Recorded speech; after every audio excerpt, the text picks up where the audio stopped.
इतना तेज जय भीम का नारा जाना चाहिए कि नागापुर तक को आवाज जानी चाहिए। बोलो जय भीम, जय भीम, जय भीम।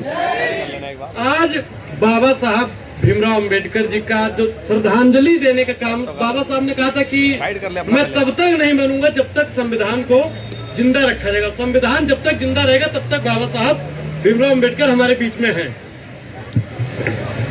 आज बात की जाती है शिक्षा की। जब शिक्षा पर कोई सवाल करता है तो मनुवादी विचारधारा में एक ब्राह्मण समाज से आता हूँ। कई लोग हमको भी मनुवादी कह देने का काम करते हैं, लेकिन मैं मनुवाद को नहीं मानता हूँ। मनुवाद की क्या पहचान? खिटपिट बोले करे ना काम। समझ रहे हो ना आप लोग? वो बोलते हैं काम के नहीं है। अगर मेरे अंदर मनुवाद होता तो मैं यहाँ पे नहीं आता। कई लोग, जब मैं 26 नवंबर को यहाँ पे आया था तो कई लोगों ने मुझे घेर लिया था, वो कह रहे थे कि मनुवादी है। लगाने के लिए देख रहे हैं।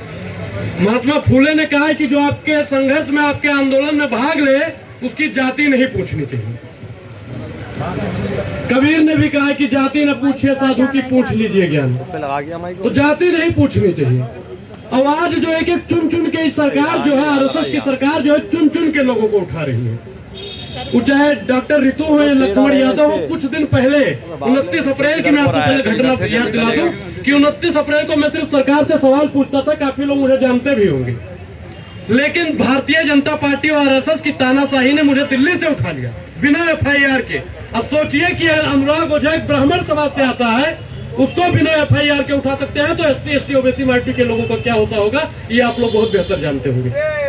गालियां किसने बनाई, इस पे ध्यान देना जरूरी है। जो हमारे पूर्वज से मानते हैं, तो एक्सेप्ट करते हैं। वो कहते थे अहर गडरिया कुर्मी चोर धर सारे के टंगरी तोड़। कहते थे कि नहीं कहते थे? आज संविधान है, और आज संविधान है, किसी को कह दो छठी का दूध याद दिला देगा। इसीलिए मनुवादी लोग जो हैं, जो आरएसएस विचारधारा के लोग हैं, इसीलिए बहुजन समाज को उत्पीड़ित करने का काम करते हैं। सीधा टक्कर नहीं दे सकते हैं, वो पीछे से करते हैं। अब जाति, आप जानते हैं, जाति जो कभी नहीं जाती उसी को कहते हैं जाति। जाति कभी खत्म होने वाली नहीं है। जाति को अगर खत्म करना है तो सबको पहले शिक्षित होना पड़ेगा। लेकिन आज की सरकार, आरएसएस की सरकार, शिक्षा से हम लोगों को दूर कर रही है। अगर हम लोग शिक्षित हो जाएंगे तो अम्बेडकर बनेंगे, फूले बनेंगे, पेरियार बनेंगे और कलाम बनेंगे। और अगर हमारे पास शिक्षा नहीं होगी तो हम आरएसएस का झंडा उठाएंगे, जय श्री राम का नारा लगाएंगे और हिंदू राष्ट्र बनाने के लिए सबसे आगे पहुंचेंगे। अब एक चीज बताइए कि कांवड़िया हम उठा रहे हैं, हिंदू राष्ट्र बनाने के लिए जयघोष हम कर रहे हैं, गाड़ी हमारी है, पेट्रोल अपने पैसों का भरा रहे हैं और बता रहे हैं हमको हिंदू खतरे में है।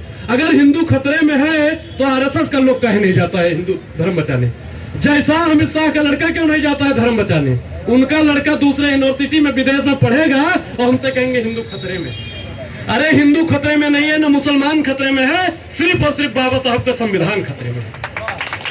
अभी आप लोगों को जानना और समझना बहुत जरूरी है, क्योंकि अगर संविधान सुरक्षित हो गया, अगर आप लोग संविधान को बचा लिए ना, तो आपकी आने वाली पीढ़ियां सुरक्षित रह पाएगी। अगर आज आप लोग नहीं बोले, हम बहुत छोटे, हम तो भैया कुछ नहीं जानते हैं, लेकिन आप लोग ज्ञाना नाम अगर गण्यम हो, अगर आज नहीं बोले तो मैं लिख के दे दूं कि आने वाली पीढ़ियां गूंगी पैदा होगी। और आज की जो सरकार है वो मानसिक गुलाम बना रही है। अपना देश 70-75 साल पहले गुलाम हुआ करता था अंग्रेजों का, और आज अपना देश संग्रेजों का गुलाम। अब संग्रेजों से अपने देश को कैसे बचाया जाए, इसके लिए संविधान और शिक्षा बहुत जरूरी है। लेकिन वर्तमान सरकार शिक्षा को खत्म करने के लिए और संविधान को खत्म करने के लिए 24 घंटा रणनीति बनाई जा रही है। कई काबिल पत्रकार हैं जो इस पर सवाल नहीं पूछेंगे, और सवाल जब हम लोग पूछते हैं तो उल्टा चापलूसी करते हैं। पत्रकारों का जो काम होता है, पत्रकारों ने भी, मैं पत्रकारों पे पहले बात, क्योंकि पत्रकारों ने भी अपनी जमीर को बेच दिया है।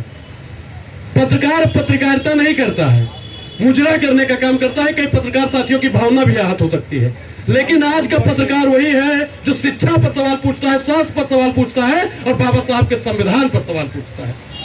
अगर कोई आज सवाल पूछ ले, पत्रकार 2 करोड़ रोजगार का वादा था, विद्यालय बनाएंगे वादा था, तो उसको जेल के पीछे ठूस दिया जाएगा। मोदी जी आप पर्स रखते हैं, रेड कॉर्पोरेट आपके लिए बिछा दिया जाएगा।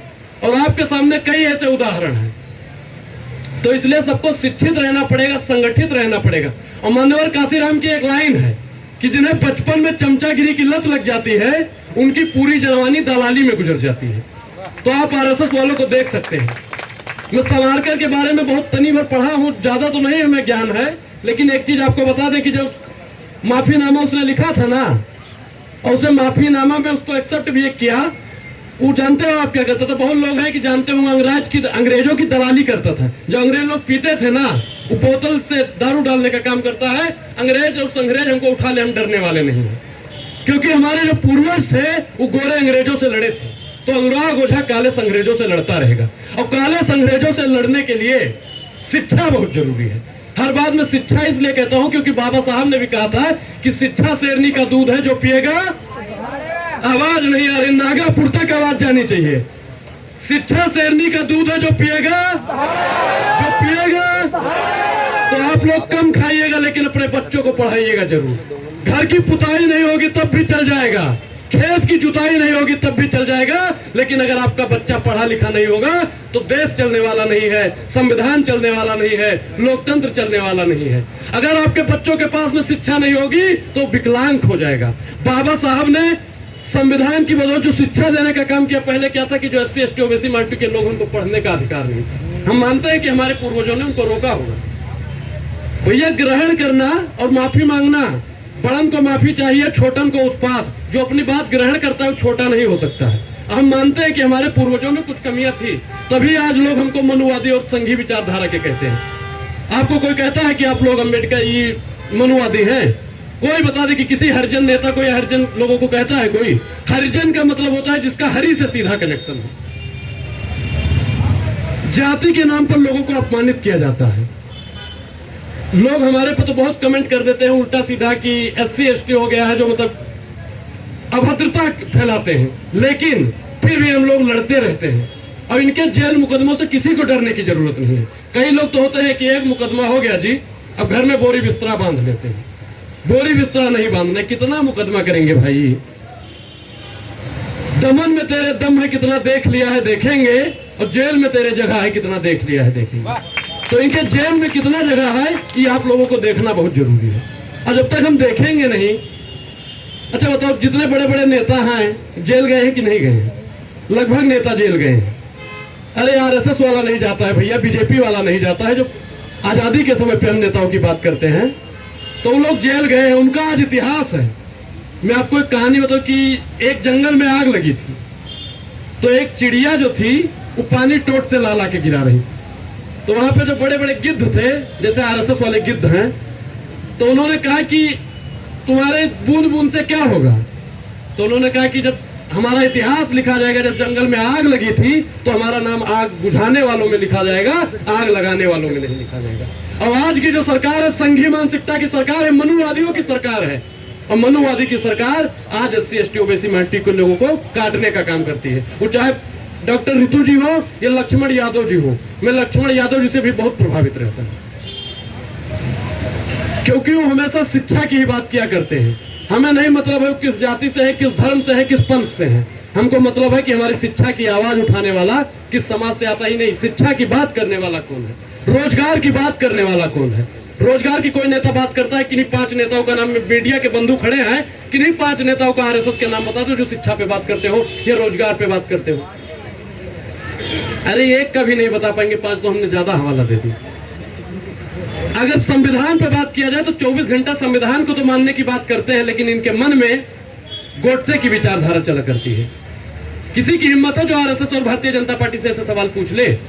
और मैं बहुजन समाज के नेता मुझे जितना सुन रहे हैं, मेरा उनसे एक सवाल है कि यहाँ पे 100 दिन से ज्यादा हो गया, बहुजन नेता बहुजनों की आवाज तो उठाते हैं, लेकिन बहुजन नेता डॉक्टर रितु के समर्थन में कितना आते हैं, ये सबसे अहम सवाल है। चंद्रशेखर आजाद जी आज तक एक भी ट्वीट नहीं किए। बहन कुमारी मायावती जी ने आज तक एक भी ट्वीट नहीं किया। आनंद जी ने एक भी ट्वीट नहीं किया। और वैसे तो लोग कहते हैं कि हम ही संविधान को बचा रहे हैं, हम ही दलितों को और पिछड़ों को बचा रहे हैं। अरे दलित, पिछड़ा, आदिवासी तब बचेगा जब आप अपने लोगों को बचाओगे। RSS का लोग है ना जो छटका नेता है, अगर वो भी थोड़ी गलती करता है तो RSS की पूरी डिपार्टमेंट उसे बचाने के लिए उतर आती है। आप बताइए कि कितने दलित नेता आज डॉक्टर रितु के समर्थन में आए हैं। और जब तक आप लोग सवाल नहीं पूछना शुरू करोगे अपने नेताओं से, तब तक ये देश चलने वाला नहीं है। और मैं एक चीज और बता दूं आप लोगों की कि आज यहाँ पे 100 दिन हुआ है ना, तो इसका भी जिम्मेदार कहीं ना कहीं बहुजन समाज के ही लोग हैं। पूछे कैसे? आपके मन में एक सवाल आया होगा कि बहुजन ही समाज कैसे होगा, क्योंकि अगर बहुजन समाज पहले ही दिन से आंदोलन शुरू कर देता तो किसी भी हिम्मत नहीं थी किसी की। जो सविता राय है ना, ये तो माफीनामा भी लिख ली होती और आने वाले समय में इनके सावरकर की बहन या मौसी बनने का इनका काम होता। धन्यवाद। जय भीम, जय भीम। नागपुर तक आवाज जानी चाहिए भैया। जय भीम।